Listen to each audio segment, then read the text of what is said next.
नहीं बताओ क्या हुआ था। स्वर खत्म हो गया था। व्यंजन का 4 प्रकार बताए थे ना। हेडिंग लीजिए व्यंजन चार जगह। स्वर के क्या को बताए थे भाई। स्वर का क्या बताए थे। दुगो ह्रस्व स्वर और दीर्घ स्वर।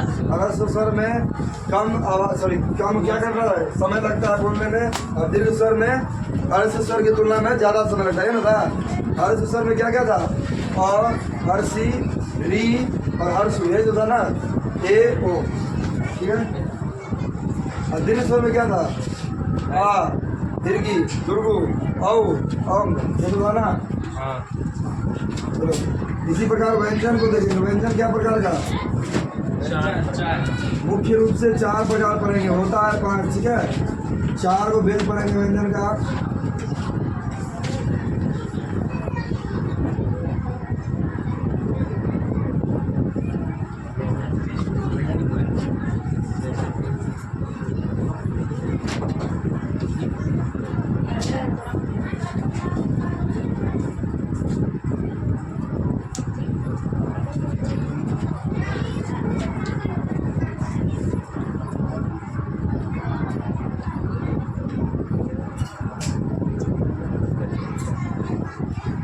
चार ठीक है।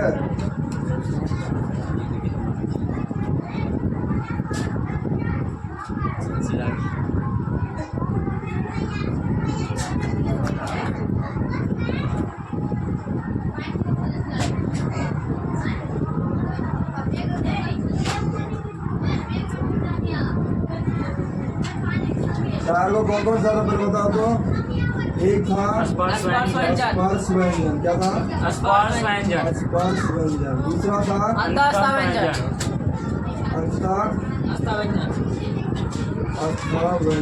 ऊष्म व्यंजन। तीसरा क्या था ऊष्म व्यंजन। ऊष्म व्यंजन। चौथा संयुक्त व्यंजन। संयुक्त व्यंजन।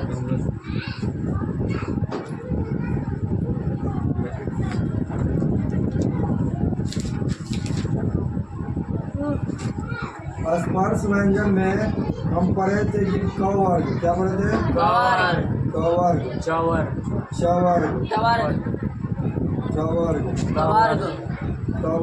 और प वर्ग।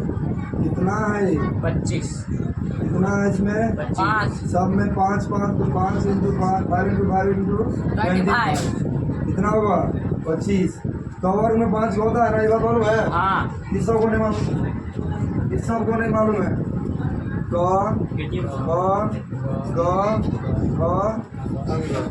ये ना होता है। इसी प्रकार छौ में भी 5 गो छौ छ ज ज ड ढ ड ढ न द थ द ध न प फ ब भ म 5 को है और 5 को वर्ग है। इसीलिए क्या को होगा स्पर्श व्यंजन 25 को। स्पर्श व्यंजन क्या को 25 को। अंतःस्थ व्यंजन क्या को अंतःस्थ व्यंजन क्या को य र ल और व। क्या को अंतःस्थ व्यंजन 4 को य र ल व। ऊष्म व्यंजन क्या को ऊष्म व्यंजन क्या को 4 को। तीनों 100 और 1 ये सब बात याद है कि भूल गया। संयुक्त व्यंजन क्या को 6 य और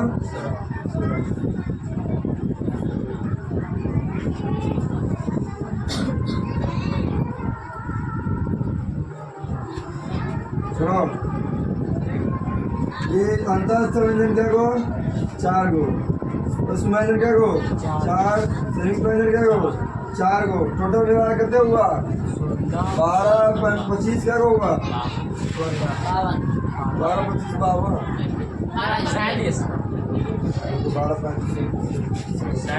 52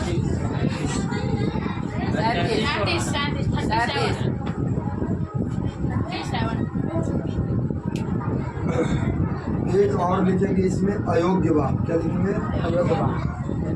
अयोग्य वाक्य। उसके नीचे लिखेंगे अयोग्य वाक्य। क्या को होता है अयोग्य वाक्य अयोग वाक्य क्या को होता है? ध्यान है, स्वर में दो छोरे थे, क्या छोरे थे? अंग और पूरा ध्यान है ना, अंग और तो स्वर में ना गिनती किए थे, तो अंग और क्या है? व्यंजन है। कौन सा व्यंजन है? अयोग्यवाह व्यंजन है। कौन सा व्यंजन है? अयोग्यवाह व्यंजन। अब क्या को हुआ? 39 को हो गया।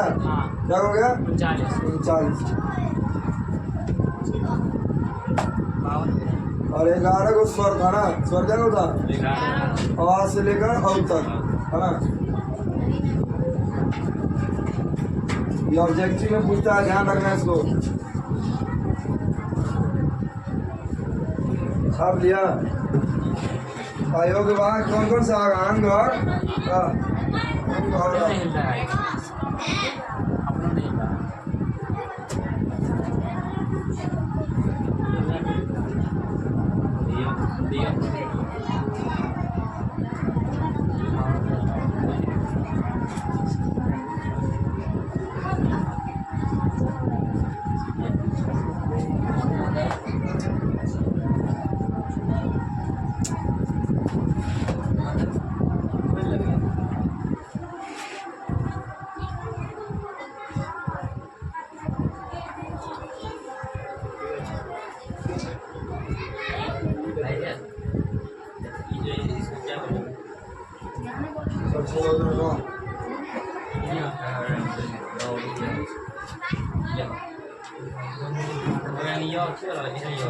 आवाज सुनो। चलो देखो, व्यंजन ये खत्म हो गया ना। व्यंजन क्या को बोलेंगे? तो कवर्ग स्पर्श व्यंजन, अंतःस्थ व्यंजन, उष्म व्यंजन और संयुक्त व्यंजन। स्पर्श व्यंजन में क्या को? 25 को लेटर है या वर्ण कर सकते हैं। पहला कवर्ग में 5 गो, चवर्ग में 5 गो, टवर्ग में 5 गो, तवर्ग में 5 गो और पवर्ग में 5 गो। ये वर्ग जानते हो ना? पूरे फैमिली को क्या कहेंगे? कवर्ग। चौथे नंबर पूरे फैमिली को चौवर्ग, चौथा नंबर पूरे फैमिली को, चौथा नंबर पूरे फैमिली को, और पापा पूरे फैमिली को पवर्ग। तो इसलिए वर्ग लिख दिए हैं।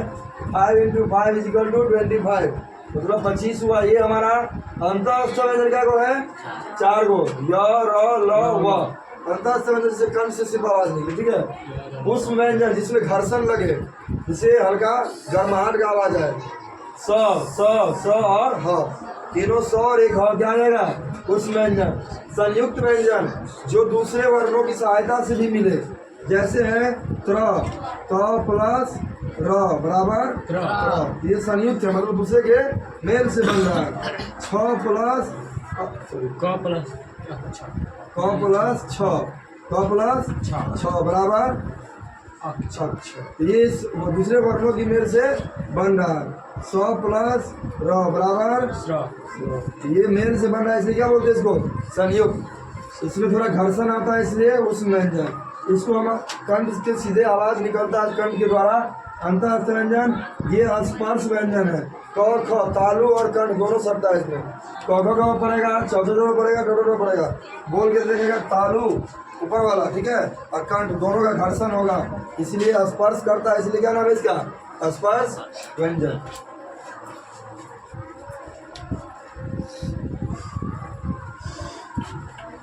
यही शुरू कर दो, ठीक है, तो लंबा जाएगा। ये भाषा पहले बताए थे। भाषा के बाद क्या हुआ है? स्वर और व्यंजन हो गया, वर्ण हो गया, वर्णमाला हो गया, स्वर और व्यंजन खत्म हो गया। इसके बाद हेडिंग हो शब्द। शब्द शब्द का हेडिंग हो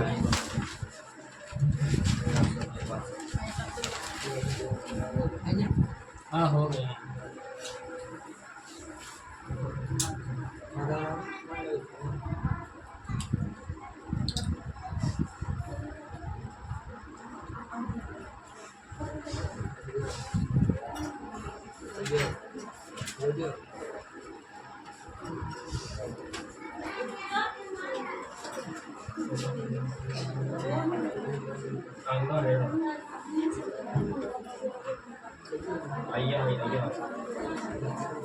जास्त होता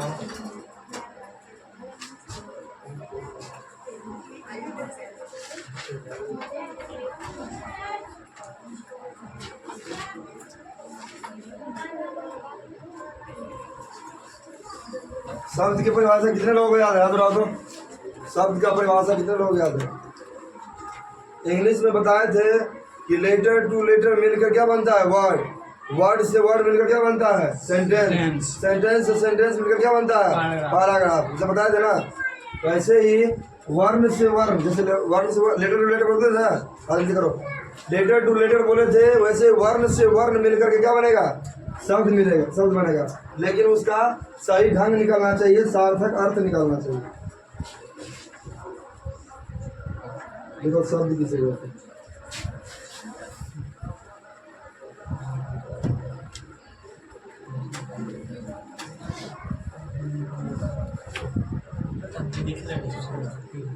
शब्द किसे कहते हैं?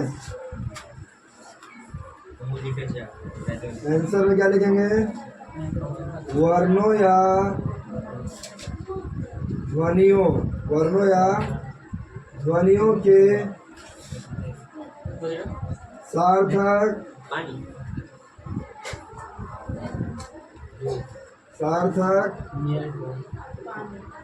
मेल को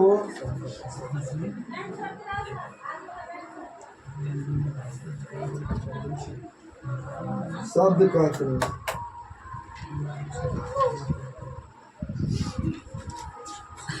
जैसे हम अगर लिखे, जैसे हम आपको बताए कि वर्ण मेरा है, देखो इधर, वर्ण मेरा है र, न और म, क्या है? रनम। लेकिन हम इसको सिस्टमेटिक सार्थक ढंग निकालेंगे तो क्या लिखेंगे? रमन। क्या लिखेंगे? रमन। वैसे ही है स, ल और फ, कोई अर्थ नहीं ना है, क्या बनाएंगे इसको? स, फ, ल, या वे भी बन सकता है फ, स, ल।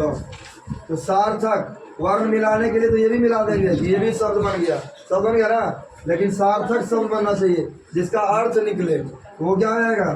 जैसे रनम को क्या करेंगे? रमन। इसको रनम को क्या करेंगे? रमन। और सलभ को फसल या सफल। ठीक है, जिसका सही ढंग निकले।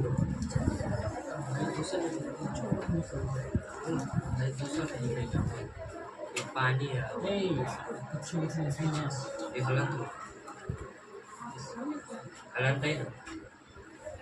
शब्दों का वर्गीकरण, क्लासिफिकेशन ऑफ वर्ड, शब्दों का वर्गीकरण।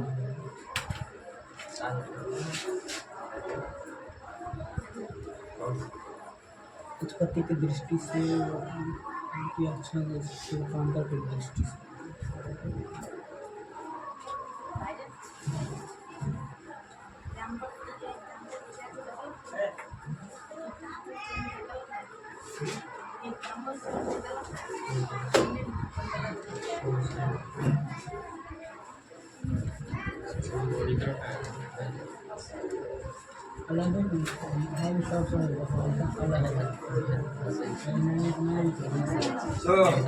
अर्थ को हम शब्द को हम कितने भागों में बांट सकते हैं?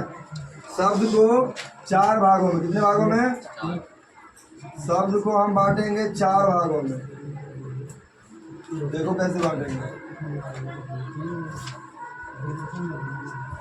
पहला देखेंगे क्या? उत्पत्ति के आधार पर। किसके आधार पर?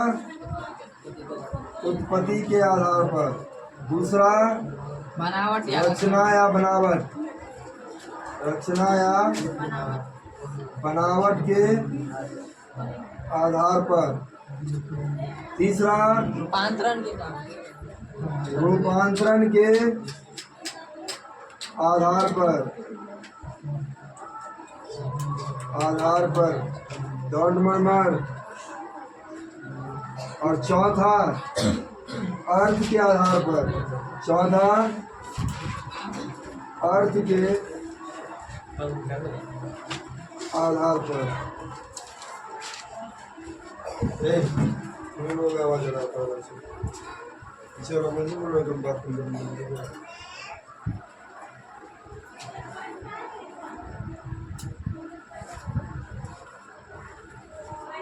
बीच में खाली जगह छोड़ना। देखो लिख दिया सब सदा हम पूर्वक है।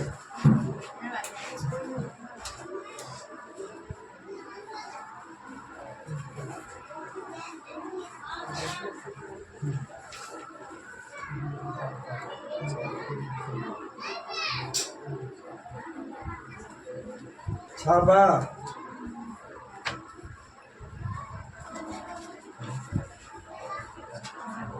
छाप दिया। देखो उत्पत्ति के आधार पर क्या को बताया है? 4 गो। उत्पत्ति के आधार पर 4 गो। कौन कौन सा? तत्सम शब्द। क्या लिखेंगे? तत्सम शब्द। दूसरा तद्भव शब्द। तीसरा देशज शब्द। क्या लिखेंगे? देशज शब्द। और चौथा विदेशज शब्द। विदेशज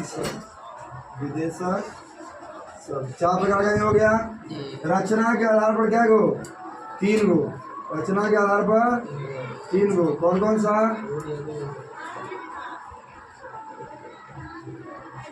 रूढ़ शब्द। क्या लिखेंगे? रूढ़ शब्द। रूढ़ शब्द। यौगिक शब्द। यौगिक शब्द। यौगिक शब्द। तीसरा यौगरूढ़ शब्द। यौगरूढ़ शब्द। रूपांतरण के आधार पर क्या गो? 2 गो। रूपांतरण के आधार पर 2 गो। कौन कौन सा? विकारी शब्द। विकारी शब्द। कौन कौन सा? विकारी शब्द। विकारी शब्द। और एक अविकारी। अविकारी शब्द।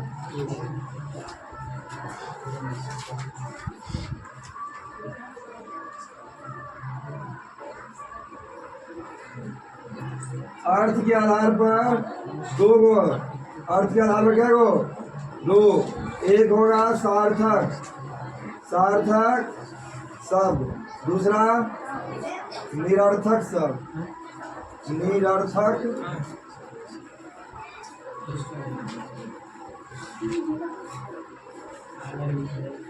निरर्थक शब्द।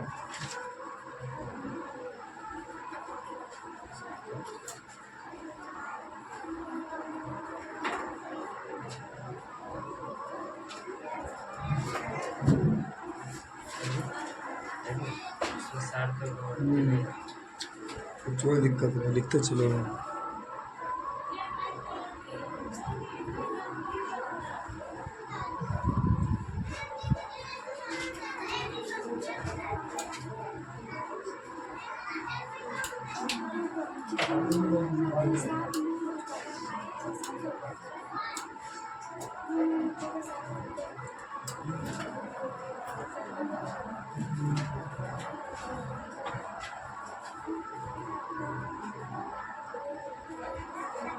सबाया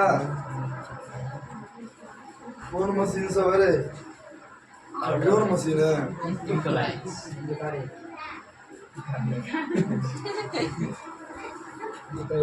चलो एक शब्द में बोलो, समझ लीजिए।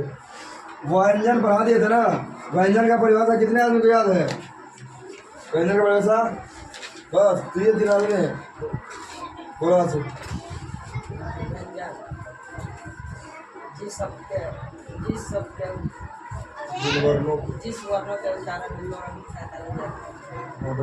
जिन वर्णों के उच्चारण में स्वर वर्ण की सहायता ली जाती है उसको क्या कहते हैं? व्यंजन। क्यों? कि हम क लिखते हैं तो कैसे लिखते हैं? क प्लस अ। इसीलिए क्या होता है? हमको स्वर की सहायता लेना पड़ता है व्यंजन वर्ण में। इसीलिए क्या कहते हैं उसको? जिन वर्णों में स्वर वर्णों की सहायता ली जाए उसको क्या कहेंगे? व्यंजन वर्ण। व्यंजन वर्ण क्या प्रकार के? 4 प्रकार के। क्या प्रकार के? पहला क्या? स्पर्श। सही बोलो। क्या है? स्पर्श। दूसरा तीसरा चौथा स्पर्श व्यंजन कहने का मतलब इसमें घर्षण पैदा हो। ठीक है, जैसे कवर, चवर, टवर, टवर और पवर। अंत कहने का मतलब कंठ के द्वार से हल्का आवाज निकले। य र ल व। उष्ण व्यंजन मतलब आवाज के साथ साथ हल्का क्या हो? गर्माहट अंदर से निकले। स और हाँ। तो संयुक्त व्यंजन जो दूसरे वर्णों की सहायता से या मेल से बने, जैसे अक्ष, एक और व्यंजन है जिसको कहते हैं अयोग्य व व्यंजन जो कौन सा है अंग और शब्द है। शब्द किसे कहते हैं? शब्द क्या है? वर्णों या ध्वनियों के सार्थक। सार्थक पे ध्यान देना और उसका अर्थ होना चाहिए। सार्थक मेल को क्या कहते हैं? शब्द कहते हैं। जैसे रमन, सफल और फसल, ये इसका निरर्थक अर्थ है ना। निरर्थक शब्द ये है और ये सार्थक है। शब्दों का वर्गीकरण, शब्द क्या प्रकार से वर्गीकरण किया जा सकता है? 4 प्रकार से। उत्पत्ति के आधार पर, रचना के आधार पर, रूपांतरण के आधार पर और अर्थ के आधार पर। उत्पत्ति के आधार पर 4 प्रकार की। कौन सा? तत्सम शब्द, तद्भव शब्द, विदेशक शब्द, विदेशक शब्द। रचना के आधार पर तीन हो, रूढ़ शब्द, यौगिक शब्द, अयोग्य शब्द। रूपांतरण के आधार पर विकारी शब्द, अविकारी शब्द। अर्थ के आधार पर 2, सार्थक शब्द और निरर्थक शब्द। 2 इसमें, 2 इसमें, 3 इसमें और 4 दिन 7 7 2 कब शब्द लोग देखो तो जानता होगा तुम लोग। हाँ। योग रोड यौगिक जानता है, विकारी और विकारी जानता है, कितने जानता है? सबको बताएंगे अगले क्लास में। तत्सम शब्द सब जानता है, इतना जानता है ना। तत्सम शब्द किसको कहते हैं? संस्कृत के मूल रूप जो मूल शब्द है वही तत्सम कहलाएगा। अग्नि, वायु, पवन, ये सब क्या लगाएगा? तत्सम। संस्कृत के बिगड़े हुए रूप को क्या कहते हैं? तद्भव। जैसे लोटा, थाली, ये सब कुछ हो गया। जैसे कि क्या कहते हैं? कपूर कहेंगे, सब हो गया। आग हो गया, हवा हो गया। देशज में जो देश की बोलचाल में बोले जाने भाषा है, जैसे पगड़ी होता है, लोटा होता है, ये सब होता है। और विदेश जो विदेश के शब्दों से लिया गया है, जैसे फारसी शब्द से लिया गया हॉस्पिटल, अस्पताल, ये सब डॉक्टर। रचना के आधार पर 3 गो। रूढ़ शब्द की क्या कहते हैं? रूढ़ शब्द जिसका अपने शब्द को छोड़कर तीसरा अर्थ ग्रहण करे। तीसरा अर्थ क्या करे? सॉरी, रूढ़ शब्द क्या हो जाएगा? जिसका कोई अर्थ ना हो तोड़ने पर, जैसे रात, दिन, बात, ये जो है कि रूढ़ शब्द में। यौगिक शब्द क्या हो जाएगा? जिसका तोड़ने पर दोनों का अर्थ निकले, ठीक है। जैसे राम, सीता, हिमालय, पुस्तकालय। योग रूढ़ वो होगा जिसको बोलने से किसी तीसरे चीज का अर्थ निकले, जैसे रसायन, सुल्पानी, ये सब होता है। तो विकारी है, सार्थक। ये अगले क्लास में होगा, ठीक है।